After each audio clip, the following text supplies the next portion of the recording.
군목 시절에 어느 지휘관이 교회에 나왔는데 이분이 어느 날 그런 이야기를 하는 거예요. 목사님, 제가 예배 시간만 되면 화가 막 납니다. 왜 예배 시간에 화가 납니까? 그랬더니 이분이 뒤에 앉아서 예배를 드리는데 이런 이야기를 하는 거예요. 제가 뒤에서 앞에 앉은 병사들 머리를 보면 왜 머리를 저렇게밖에 못 깎았을까? 좀 정성 들여서 머리를 깎아주면 이게 참 보기도 좋고 깔끔할 건데 왜 저렇게 무성의하게 머리를 저렇게 삐뚤삐뚤하게 저렇게 깎아 놓았을까? 군인들은 부대 안에서 이제 그 이발병이라고 하는 그 병사가 깎거나 아니면 이발병이 없으면 서로 돌아가면서 머리를 깎아주잖아요. 근데 그게 뒤에서 앉아서 보는데 너무 보기 싫고 삐뚤삐뚤해서 예배 시간만 되면 화가 납니다. 그 이야기를 하는 걸 제가 들었습니다. 그분을 보면서 그런 생각이 들었어요. 이분이 그 좋은 예배 시간에 와서 병사들 머리만 보고 앉았나?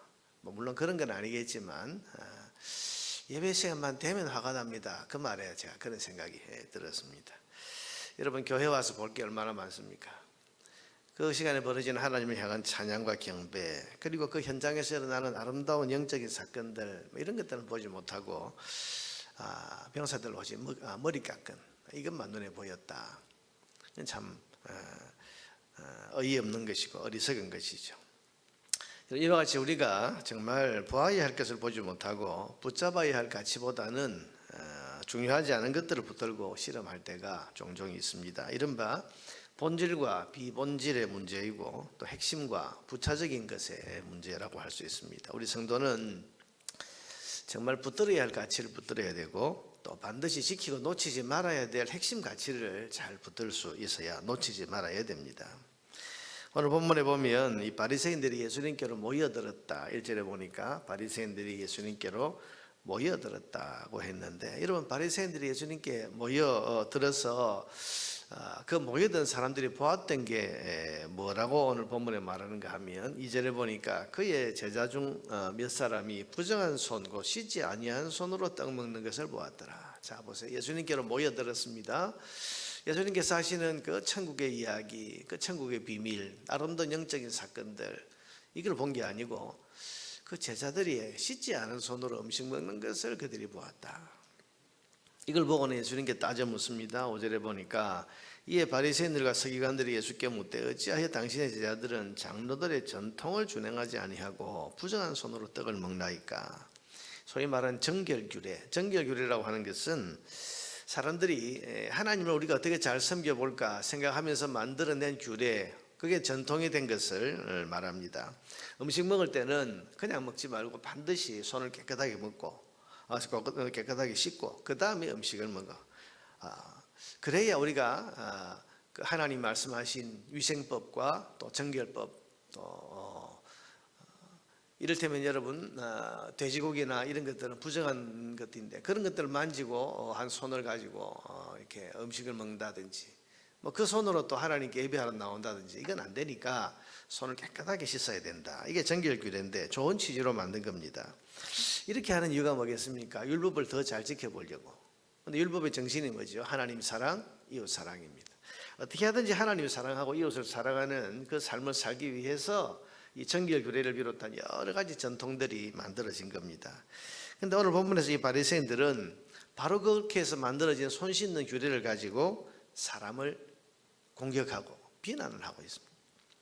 이 사람들이 지금 예수님께로 모이던 목적이 뭐겠습니까? 예수님께 배우려는 것이 아니고 예수님의 흠을 잡고 정죄할 거리를 찾고 있는 겁니다. 쉽게 말하면 예수님을 공격하기 위해서 공격할 거리가 뭐가 있나 해서 찾아왔는데 그 공격하는 도구가 무엇이었습니까? 바로 정결규례라고 하는 이 전통, 이것을 가지고 지금 예수님을 공격하고 있는 겁니다.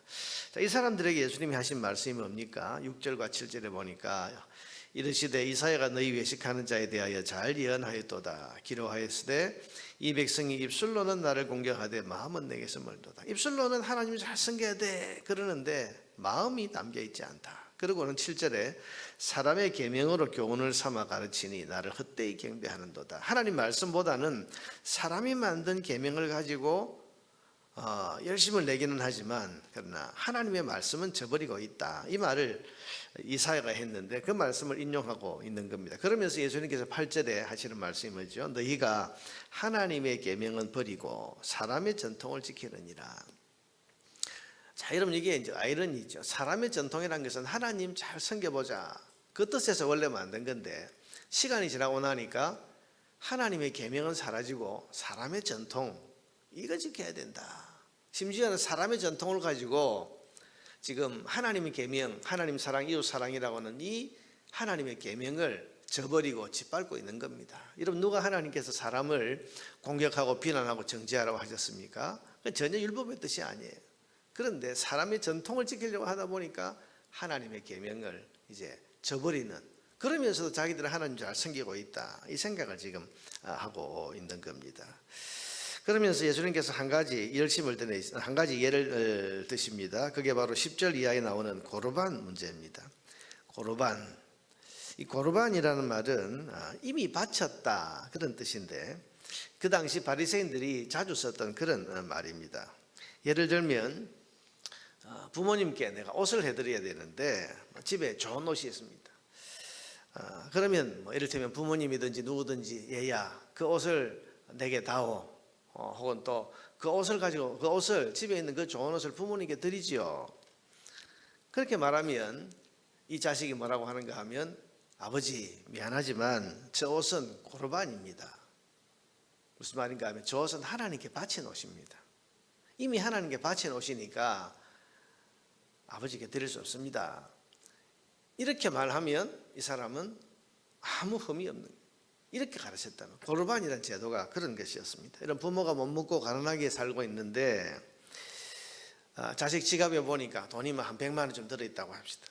이때 누가 그 지갑 안에 있는 돈을 보고서 이 사람아 당신 부모가 지금 굶고 있는데 거기서 한 50만 원 좀 떼가지고 부모님께 드리지. 그렇게 말할 때 이 자식이 하는 말이 이 돈이요. 이 돈은 나도 그러고 싶은데 이 돈은 고르반입니다. 이건 하나님께 헌금할 돈입니다. 그러면서 부모에게 한 푼도 주지 않아도 이 사람은 정당한 사람으로 그렇게 인정을 받도록 그렇게 만들어진 제도가 고르반. 그러니까 하나님께 바칠 거니까 사람이 힘들건 어렵건 이건 하나님께 바칠 겁니다. 고르반입니다. 그렇게만 하면 부모에 대한 의무를 하지 않아도 되고 가난하고 굶주리는 이웃에 대해서 전혀 관심을 두지 않아도 되고 이게 이제 고르반이란 사람이 만든 제도죠. 하나님 섬기는 것을 핑계로 부모를 공경하라고 하는 하나님 말씀 자체를 저버리는 것인데 이걸 지금 그들은 하나님 잘 섬기는 거라고 생각을 하는 거죠. 여러분 이와 같이 하나님을 잘 섬긴다는 핑계로 정말 하나님께서 하라고 하신 것을 무시하고 지나가는 그런 행태입니다. 그러면서도 본인들은 하나님을 잘 섬기는 사람이다. 내가 하나님께 이것도 바치고 저것도 바치고 실제로 그렇게 바쳤는지 안 바쳤는지 모르지만 그걸 그렇게 핑계로 사용하고 있는 거죠. 이런 게 위선과 모순인데 이런 위선과 모순을 예수님께서 지적하시면서 지금 깨우쳐주고 계시는 겁니다. 처음 말씀드렸지만 여러분 우리 핵심을 놓치지 말아야 됩니다. 우리가 신앙생활을 하다 보면 종종 교회 일을 잘 해보려고 하고 또 내가 신앙생활을 좀 잘 해보려고 열심을 내다가 정말 중요한 가치를 놓칠 때가 있습니다. 여러분 가장 중요한 가치가 뭡니까? 하나님 사랑, 이웃 사랑. 그런데 하나님 사랑과 이웃 사랑이라고 하는 이것을 우리가 놓치면 이게 율법의 정신이고 이게 율법의 핵심입니다. 강도 만난 사람을 못 본 척 지나가 버린 제사장, 레위인 이 사람들이 왜 지나쳐 버렸을까? 그 강도 만나서 피 흘려 죽어가고 있는 사람이 있는데 왜 그냥 도망가 버렸을까? 어쩌면 이 사람들은 율법을 잘 지키기 위해서 그랬는지 모릅니다.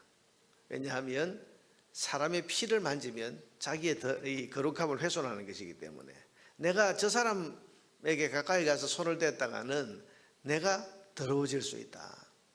내가 제사장인데 내가 레위인인데 내가 하나님 섬기는 사람인데 저 사람의 피를 내가 손에 묻히면 내가 하나님 섬기는 일에 방해가 될 수 있다. 그래서 하나님을 잘 섬기기 위해서는 사람의 피를 내가 손에 대면 안 돼. 그러면서 지나갔을 수 있습니다. 자, 여러분 이게 뭡니까? 하나님 잘 섬겨야 돼 이러면서 뭘 저버린 거죠? 하나님 사랑하고 이웃을 사랑하라는 율법의 핵심을, 하나님 말씀의 정말 중요한 가치를 외면해 버린 겁니다. 여러분, 예수님께서는 우리가 알다시피 나병 환자 손을 대셨습니다. 율법으로 보면 나병 환자에게 손대면 안 됩니다. 피 흘리는 여인, 심지어는 율법이 자신을 더럽게 한다고 해서 철저히 거부했던 죽은 시신마저도 예수님께서는 손을 대셨습니다. 만지셨습니다. 왜냐하면 그것은 하나님 사랑, 이웃 사랑이라고 하는 율법의 핵심을 지키는 것이라는 사실을 예수님은 잘 알고 계셨기 때문입니다. 그러나 여러분, 우리가 무엇을 하든지 어떤 일을 하든지 이 중요한 핵심 가치를 놓치면 안 됩니다. 우리 교회 생활을 하고 내 개인적인 신앙생활을 하고 또 내 경건의 삶을 살 때, 그럴 때 여러분, 우리가 말씀 율법 자체 혹은 또 우리 교회에서 오래되어 온 전통들, 이런 건 다 중요하지만, 그러나 우리가 늘 물어야 될 것이, 이것이 하나님을 사랑하는 것인가? 이것이 사람을 사랑하는 것인가? 하나님 사랑, 이웃 사랑이라고 하는 율법의 가장 중요한 핵심을 우리가 놓치면 안 됩니다. 여러분, 우리가 계속해서 보아왔던 안식일 논쟁이라는 것도 뭡니까? 주님께서는 안식일날 병자를 고치시고, 근데 유대인들이 보기에는, 이 바리새인들이 보기에는, 아니 안식일이란 제도를 지켜야지 어떻게 안식일날 저 병자 고치는 저런 일을 할 수 있냐, 일하지 마라 했는데, 근데 예수님께서는 그렇게 하셨습니다. 그게 뭡니까? 하나님 사랑, 이웃 사랑이라고 하는 이 가치가 하나님 앞에 우리가 놓치지 말아야 될 가장 핵심 가치라는 것을 주님께서는 알고 계셨기 때문에 안식일이든 아니든 사람을 살리는 일에 주님은 최선을 다하셨고, 사람을 고쳐서 회복하는 일에 최선을 다하셔서 그 사람을 온전케 하는 일에 주님은 온 힘을 다 기울이신 겁니다. 핵심 가치, 가장 중요한 것, 이걸 우리가 놓치지 말아야 되는데, 그 신앙인의 가장 핵심 가치가 뭔가? 하나님 말씀입니다. 근데 하나님 말씀에 제일 중요한 두 강령이 뭐라고 했죠? 하나님 사랑, 이웃 사랑. 그래서 하나님이 원하시는 성도의 모습은 그저 종교적인 열심을 내는 사람이라기보다는 하나님 사랑하고 이웃을 진심으로 사랑하는 사랑의 사람입니다. 여러분, 사랑은 모든 율법의 완성이라는 말씀을 우리는 늘 기억하고 살아야 됩니다. 모든 율법의 완성은 사랑이다. 사랑이 없으면 아무것도 아니다. 그래서 무슨 일이든지 하나님을 사랑하고 무슨 일이든지 사람을 사랑하고 유익하는, 이것이 하나님 잘 섬기는 이 하나님의 말씀을 가장 잘 따르는 길이라는 사실을 우리가 잊지 말아야 할 것입니다. 오늘 하루를 살아가면서 사랑은 모든 율법의 완성이니라고 하신 이 말씀이 여러분이 살아가는 모든 순간마다 항상 여러분 마음에 크게 울리는 음성이 될 수 있기를 주님의 이름으로 축원합니다.